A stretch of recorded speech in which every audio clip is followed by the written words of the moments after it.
Assalamualaikum warahmatullahi wabarakatuh. Kembali lagi di channel saya Catatan Bewanmo. Kali ini saya akan menceritakan pengalaman saya mendaki Gunung Merbabu. Pendakian ini merupakan pendakian pertama saya di tanah Jawa Tengah. Saya akan sedikit menceritakan saja ya, langsung dari base camp, gak usah dari Jakarta, biarin durasinya agak cepat. Saya mulai perjalanan pendakian 16 Agustus sekitaran Mawasaran jam 2 antara 3 lah. Saya trekking bersama rombongan saya kurang lebih 15 orang. Ada perempuannya 5 kalau nggak salah sih. Soalnya 17 Agustus 2019 sih udah 1 tahun yang lalu. Saya mendaki dari Via Selo.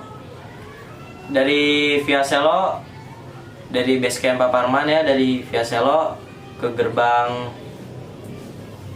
Taman Nasionalnya itu ya 2 menitan lah, soalnya menanjak dikit. Nah, dari gerbang Taman Nasionalnya saya menuju pos 1 Dok Malang. Nah, di situ saya trekking kurang lebih perjalanan setengah jam lah. Saya juga baru pertama kali pendakian ke tanah Jawa. Terus dari pos 1 ke pos 2 namanya Pandean. Dari situ ada pos Bayangan 2. Trekking saya sekitaran menghabiskan waktu 1 jam sampai 1,5 jam. Nah, dari pos 2 Pandean ke namanya pos 3 Watu Tulis. Di situ treknya sudah mulai berasa, mulai terjal. Di pos 3 saya beristirahat sebentar sekitaran setengah jam, 30 menitan lah. Di pos 3 saya hanya membuka air dan teman-teman juga. Di situ saya mulai terasa lelah karena dari pos 2 ke pos 3 itu waktu saya untuk beristirahat. Itu sampai pos 3 jam 9 sampai jam 10 malam kurang lebih. Dan saya melanjutkan perjalanan kurang lebih jam 4 sampai 5 subuh. Itu namanya Summit Attack itu namanya untuk melanjutkan trekking subuh-subuh ya, sebelum fajar terbit lah, bisa melihat sunrise namanya. Dari situ saya mulai trekking, terasa lelah memang ya, semua gunung mana ada yang nggak lelah sih. Dari pos 3 Watu Tulis ke Sabana 1 saya menghabiskan kurang lebih perjalanan 2 jam karena treknya yang hampir 80 derajat bikin saya capek, lelah, apalagi treknya masih musim kemarau, masih banyak debu-debu berhamburan. Nah, dari pos 4 atau Sabana 1 itu bertepatan tanggal 17 Agustus. Nah, teman-teman saya rencananya memang sudah direncanakan sih. Sabana 2 itu kita melakukan pengibaran bendera merah putih bersama. Di situ banyak komunitas pendakian gunung dan yang lain-lainnya.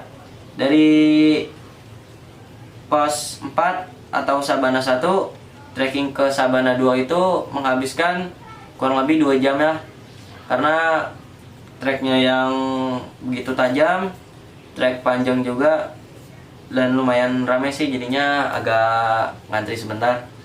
Nah, dari Sabana 2 menuju puncak itu sekitaran 3 jam sampai 4 jaman.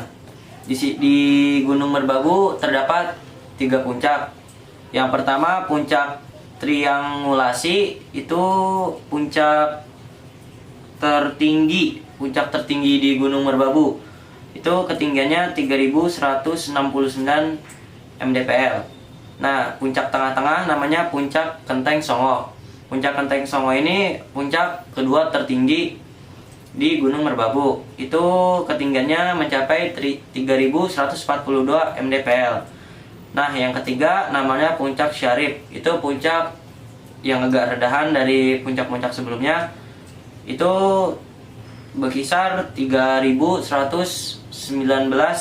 mdpl. Nah, saya hanya menjejaki 2 puncak saja, puncak Tringulasi dengan puncak Genteng Songo. Dari perjalanan turun sekitaran sampai puncak Juhur, pas ke bagian view panas lah. Biasanya gunung-gunung kelihatan tapi di bawah berkabut dan yang kelihatan hanya Gunung Merapinya saja. Dari puncak menuju Sabana 2 kita menghabiskan waktu perjalanan 1,5 jam. Nah, dari Sabana 2 ke Sabana 1 saya menghabiskan perjalanan kurang lebih sama sih, 1,5 jam juga, soalnya turunannya yang begitu melonjak membuat kaki-kaki pada sakit lah, apalagi debu-debu yang menghalau penglihatan saya dan teman-teman juga. Nah, dari Sabana 1 teman-teman pada ngecamp di Sabana 1 atau pos 4. Berkisar 15 orang peserta dan akhirnya kita prepare untuk turun dan kembali pulang. Sabana 1 atau pos 4 saya mulai trekking turun ke bawah pukul 3 sore sekitaran asar. Nah, dari Sabana 1 ke pos 3 ternyata medannya yang begitu sulit dan kita pulangnya agak sorean, jadinya agak gelap. Sampai ke pos 3 itu kita menghabiskan waktu 1 jam, sekitaran jam 5 sampai jam 6 sore. Waktu terus berjalan, alam yang begitu gelap, ditumbuhi 1000 tumbuhan dan dihantuin segala suara-suara hewan. Nah, dari pos 3 Watu Tulis kita menuju pos 2 Pandean. Nah, di pos 2 itu kita trekking sekitaran jam 7 malam. Dari pos 2 Pandean itu ada yang namanya tikungan macan. Nah, tikungan macan itu kembali lagi untuk menghalusinasi kita buat lonjoran. Nah, karena di situ tempatnya yang datar dan enak buat beristirahat sejenak. Tapi jangan buat ngecamp ya, karena konon masih ada banyak harimau-harimau yang masih berkeliaran di sekitaran tikungan macan.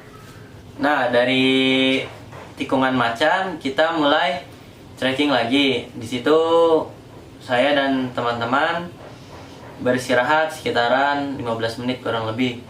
Nah, pas di situ kita bertepatan jam 10 sampai setengah 11 malam. Dari tikungan macan kita mulai halusinasi buat ke bawah, santai-santaian. Nah, jadinya pikiran kacau nggak kemana. Nah, dari situ kita mulai dikecoh jalan. Dari tikungan macan ke pos 1 Dok Malang itu terasanya jauh. Kita udah hampir muter-muter sekitaran setengah jam sampai 45 menitan lah. Dan akhirnya ketemu pos 1 Dok Malang. Ternyata dari jalanan itu kita harus belok ke kanan dan rombongan kita malah belok ke kiri. Dari situ kita sudah salah dan jadinya berlarut-larut malam.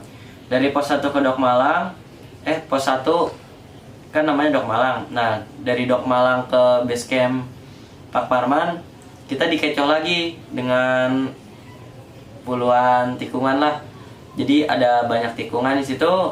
Nah, kita milih jalan yang agak jauh, agak rimba. Jadinya kita agak tersesat sedikit. Di situ kita muter-muter sekitaran 1 jam. Ini agak lebih jauh soalnya dari pos 1 Dok Malang ke base camp Pak Parman. Dan di situ kita akhirnya sampai ke base camp Pak Parman jam 1 malam.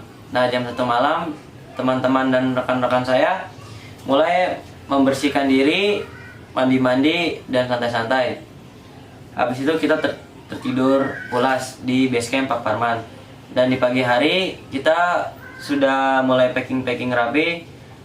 Nah, di situ ada satu rekan kita namanya Mbak siapa gitu, ada pokoknya masih dirahasiakan namanya. Dia katanya memotret di pos 3 waktu tulis memakai kamera, nggak mau endorse saya. Nah pokoknya kamera di potretannya itu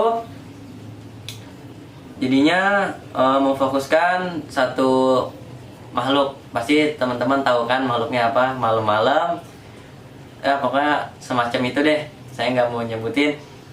Di situ kamera memfokuskan wajahnya dia, bentuknya dia, dan sekelilingnya itu gelap. Jadi benar-benar fokus sama si Mbak Kun itu. Nah, di situ saya mulai merinding. Nah, saya pengen ngeliat tuh fotonya, tapi udah dihapus. Katanya kalau kata dia jin dibawa ke Jakarta itu bahaya lah. Tapi ya sudahlah, kita mematuhi adat istiadat di sana. Dan ya satu lagi, kemarin pas trekking muncak, maksudnya trekking pulang sekitaran jam 8 sampai jam 10-an ya, deket pos 3-an itu ibu saya mendengar suara gamelan yang agak keras dan sama-sama dicampuri suara angklung. Kalau kata saya sih itu ada dangdutan di bawah mungkin. Nah tapi kalau saat dipikir-pikiran dengan logika, ya mana ada ya orang dangdutan gitu di puncak, kalau nggak di kaki gunung. Ya pokoknya mencampur aduk deh, pokoknya antara mistis sama logika itu jadi satu. Dan kesimpulan cerita saya, selalu safety first, keselamatan yang utama, jangan dipaksakan karena dipaksakan itu tidak baik ya. Dan selalu jaga hati-hati, berdoa sebelum perjalanan, dan selalu mengingat keluarga di rumah. Ya segitu saja cerita yang saya dapat sampaikan. Assalamualaikum warahmatullahi wabarakatuh. See you next time di video selanjutnya.